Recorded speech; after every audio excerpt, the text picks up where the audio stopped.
दोस्तों बहुत बहुत स्वागत करता हूं आप सभी का। 2014 के बाद अगर अमृत काल में सबसे ज़्यादा किसी चीज़ का विकास हुआ तो अंधभक्तों का विकास हुआ। अंधभक्ति की बयार चली, नफरती अंधभक्तों का ज़बरदस्त तरीके से इजाफा हुआ। और जब अंधभक्तों की बात आती है तो अंधभक्तों को दो चीज़ बहुत ज़रूरी हो जाती है। एक तो व्हाट्सएप यूनिवर्सिटी में इनका तुरंत दाखिला हो जाता है और उसके बाद इनको प्रोपेगेंडा फिल्में चाहिए देखने के लिए। इनको इतिहास से, तथ्य से, विज्ञान से कोई भी लेना देना नहीं है। और अंधभक्त ऐसा नहीं है कि सिर्फ अनपढ़ ही होते हैं, पढ़े लिखे अंधभक्त। जैसे अगर आप बॉलीवुड में झांकेंगे तो आज तो बॉलीवुड के कई सारे अभिनेता अंधभक्ति में लीन हैं, सरकार से एक भी सवाल नहीं करते हैं। और अगर इस इंडस्ट्री में कोई सबसे बड़ा अवसरवादी अभिनेता दिख रहा है फिलहाल तो अनुपम खेर के बाद ये परेश रावल है। दोस्तों परेश रावल की फिल्में हम लोग देख के बड़े हुए और परेश रावल अचानक इतने बड़े अवसरवादी हो जाएंगे ये किसी ने सोचा ही नहीं था। दोस्तों आज मैं परेश रावल की बात क्यों कर रहा हूँ? आज मैं परेश रावल की बात इसलिए कर रहा हूँ क्योंकि परेश रावल की एक फिल्म आ रही है द ताज स्टोरी।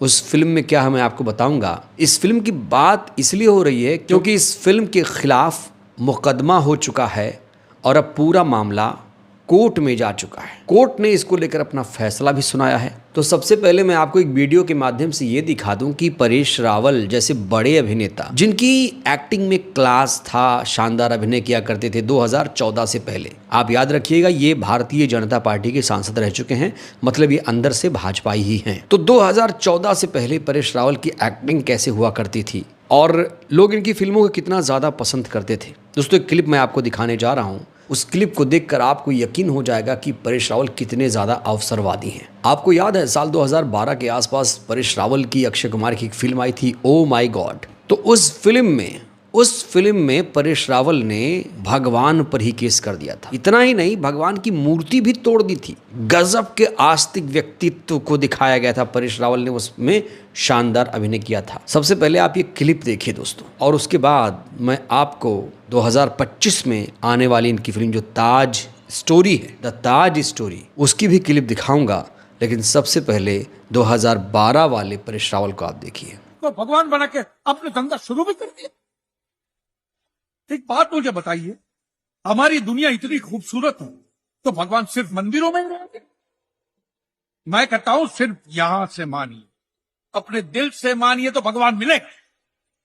इंसान में भगवान दिखे तो भगवान मिलेगा, इंसान में मिलेगा, ऐसे पत्थरों में नहीं मिलेगा।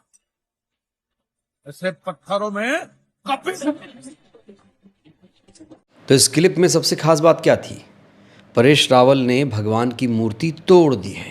इस फिल्म में परेश रावल ने भगवान की मूर्ति तोड़ दी है। लेकिन अब जो फिल्म आने वाली है इनकी अपकमिंग फिल्म जो 31 अक्टूबर को ही रिलीज़ हो रही है, पता नहीं रिलीज़ हो पाएगी या नहीं हो पाएगी, और होगी तो कितनी ज़्यादा हिट फ्लॉप होगी ये भी दोस्तों पता नहीं है फ़िलहाल। लेकिन जो फिल्म आ रही है उसे प्रोपेगेंडा फिल्म बताया जा रहा है। आपको याद दिला दें, पिछले 2-3 महीने में कई सारी प्रोपेगेंडा फिल्में आ चुकी हैं और फ्लॉप हो चुकी हैं। यहाँ तक कि मोदी है तो मुमकिन है एक गाना आया था, उस पर तो लाइक से ज़्यादा डिसलाइक ठोक दिए गए थे। मोदी पर फिल्म आई फ्लॉप हो गई, योगी पर फिल्म आई फ्लॉप हो गई, द बंगाल फाइल फ्लॉप हो गई, उदयपुर फाइल फिल्म फ्लॉप हो गई, और अब आ रही है द ताज स्टोरी। कहा जा रहा है ये भी एक प्रोपेगेंडा फिल्म है। दोस्तों इस फिल्म में परेश रावल मुख्य किरदार में है। और इस फिल्म का थीम जानते हैं क्या है? फिल्म का थीम ये है कि ये ताजमहल है वो एक मंदिर है। ताजमहल को शाहजहां ने नहीं बनाया, मंदिर तोड़कर बनाया। वही प्रोपेगेंडा फैलाया गया है इस फिल्म के माध्यम से। यानी इतिहास से कहीं ना कहीं इस फिल्म में कहा जा रहा है कि छेड़छाड़ हुई है, हिंदू मुस्लिम नफरत की सियासत यहाँ पर की जा रही है इस फिल्म के माध्यम से। आप जान लीजिए कि जब कोई प्रोपेगेंडा फिल्म आती है तो उसमें जाहिर तौर पर हिंदू मुस्लिम मंदिर मस्जिद का एंगल ज़रूर होता है। और इस सरकार के पास इससे बड़ा एक्टर कौन था जो इस तरह की फिल्म में काम करे? दोस्तों एक चीज़ और आपको मैं बताना चाहता हूँ कि आजकल जितने भी एक्टर हैं जो प्रो गवर्नमेंट हैं उनका करियर लगभग ख़त्म हो गया है। याद रखिएगा, सरकार इनका करियर ख़त्म कर रही है, सरकार इनका करियर दीमक की तरह खा रही है। लेकिन ये नफरती एक्टर जो हैं, प्रोपेगेंडा एक्टर जो हैं, वो मानने को तैयार नहीं हैं। अपने उम्र के आखिरी पड़ाव में जब इनको इज्जत कमानी चाहिए, तब ये अपना ईमान, धर्म सब कुछ बेच रहे हैं। दोस्तों, परेश रावल की जो फिल्म आ रही है अभी से ही मुश्किल में फंस गई है। खबर यह है कि बीजेपी नेता ने परेश रावल की फिल्म पर मुकदमा ठोक दिया है। अयोध्या के बीजेपी नेता रजनीश सिंह ने परेश रावल की फिल्म द ताज स्टोरी पर प्रतिबंध लगाने की डिमांड कर दी है। सिंह ने दावा किया है कि फिल्म की कहानी 2002 में उनकी उच्च न्यायालय में दायर याचिका से मिलती जुलती है, जिसमें ताजमहल के 22 बंद कमरों को खोलने की मांग की गई थी, जिसमें कथित तौर पर स्मारक को एक मंदिर से जोड़ा गया था। उन्होंने फिल्म निर्माताओं पर उनकी न्यायिक याचिका का बिना सहमति के इस्तेमाल करने का आरोप लगाया, इसे उनके बौद्धिक अधिकारों का उल्लंघन बताया और चेतावनी दी कि फिल्म सामाजिक और धार्मिक तनाव पैदा कर सकती है। मतलब आपस में ही इन दोनों का झगड़ा शुरू हो गया है। दोस्तों, एक चीज़ आप लोग समझिए, आप लोग दर्शक हैं, एक चीज़ समझिए, ये जो फिल्म बना रहे हैं ना, इनको धर्म से कोई मतलब नहीं है। इनको तो बस कुर्सी चाहिए और आपका पैसा चाहिए। ये लोग प्रोपेगेंडा फिल्म बनाएंगे, आपको हिंदू मुस्लिम के नाम पर बहकाएंगे और फिल्म हिट कराएंगे, फिर जाकर बड़े बड़े होटलों में पार्टी करेंगे। हालांकि अभी तक का रिकॉर्ड बता रहा है कि प्रोपेगेंडा फिल्में अब नहीं चलेंगी और इस फिल्म का हश्र भी बंगाल फाइल, उदयपुर फाइल की तरह होने जा रहा है। ये फिल्म भी कहा जा रहा है पहले पर्दे पर धड़ाम हो जाएगी, क्योंकि पहले से लोगों को पता है कि इस फिल्म में नफरत फैलाई गई है, इतिहास से छेड़छाड़ किया गया है, ज़बरदस्त तरीके से हिंदू मुसलमान करने की यहाँ पर कोशिश की गई है।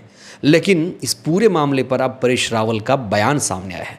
परेश रावल अपने बयान में अपनी मासूमियत दिखा रहे हैं, लेकिन एक्टिंग में इनकी कितनी क्रूरता है वो आप लोग फिल्म में देखिएगा। दोस्तों, जब इनसे सवाल किया गया कि इस फिल्म के खिलाफ दिल्ली हाईकोर्ट में याचिका लगाई गई है, तो इन्होंने साफ कहा नहीं, वो PIL फिल्म रोकने के लिए नहीं थी, बस न्यायपालिका से रिक्वेस्ट थी कि वह खुद देख लें स्क्रीनिंग के लिए, लेकिन फिल्म तो पहले ही CBFC से पास हो चुकी है।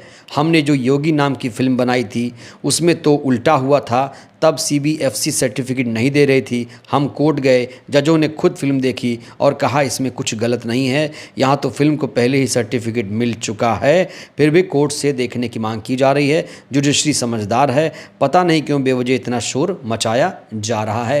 कह रहे हैं कि हमारा इरादा तो दूर दूर तक हिंदू मुसलमान का विवाद खड़ा करने का नहीं था, कोई फिल्म इसके लिए थोड़े ही बनाता है, क्या कोई इतना पैसा सिर्फ दंगा कराने के लिए लगाएगा? तो फिल्म में आखिर ऐसे आपत्तिजनक सीन क्यों दिखाए गए हैं? ये कितना बड़ा दावा है कि ताजमहल मंदिर है। दोस्तों, ये हेडलाइन भी आप देखिए, यहाँ देखिए, लिखा है ताज स्टोरी की रिलीज के खिलाफ उठे विवाद पर परेश रावल ने दी प्रतिक्रिया, बोले 22,000 लोगों के हाथ काट दिए। ये एक किस्सा कहानी थी, इसे इतिहास की तरह फिल्म में दिखाया गया है। आप लोग जानते हैं कि जब कहा जाता है, लोग बताते हैं ऐसे ही कि भाई जब ताजमहल तैयार हुआ तो कारीगरों के हाथ काट दिए गए। दोस्तों, इसका कोई ऐतिहासिक दस्तावेज नहीं मिलता है, ये सिर्फ किस्से और कहानियां हैं। इस फिल्म को भले ही हाई कोर्ट से हरी झंडी मिल गई हो, लेकिन अब जिस तरीके से बीजेपी नेता ने परेश रावल की मुश्किल खड़ी की है, जिस तरीके से फिल्म पर प्रतिबंध लगाने की मांग की है, कहा जा रहा है इससे आने वाले दिनों में परेश रावल की मुश्किल बढ़ जाएगी। तो दोस्तों, याद रखिएगा, ये फिल्म 31 अक्टूबर को आएगी। 31 अक्टूबर को ये फिल्म जब रिलीज़ होगी तो 2-3 दिन के बाद पता ही चल जाएगा कि फिल्म ने कितना कलेक्शन किया, कितनी कमाई की, हिट हुई या फ्लॉप। लेकिन अभी से लोग इसे प्रोपेगेंडा फिल्म बता रहे हैं। लोग कह रहे हैं कि जहां हिंदू मुसलमान का एंगल है, जहां पर नफरत फैलाई जा रही है, उस फिल्म को देखने से क्या ही फ़ायदा। कोई सब परिवार तो इस फिल्म को देखने जाएगा नहीं। तो कहा जा रहा है ये फिल्म अगर खुदा न खास्ता रिलीज़ भी हो गई तो फिर इसका हिट होना बहुत मुश्किल है। बहरहाल दोस्तों, इस वीडियो में इतना ही। ये जो फिल्म रिलीज़ होने जा रही है परेश रावल की, क्या आप इस फिल्म को देखने जाएंगे? और क्या हमारे देश में इस तरह की फिल्में बननी चाहिए? परेश रावल आपकी नज़र में कैसे अभिनेता है? राय दीजिएगा। बहुत बहुत धन्यवाद।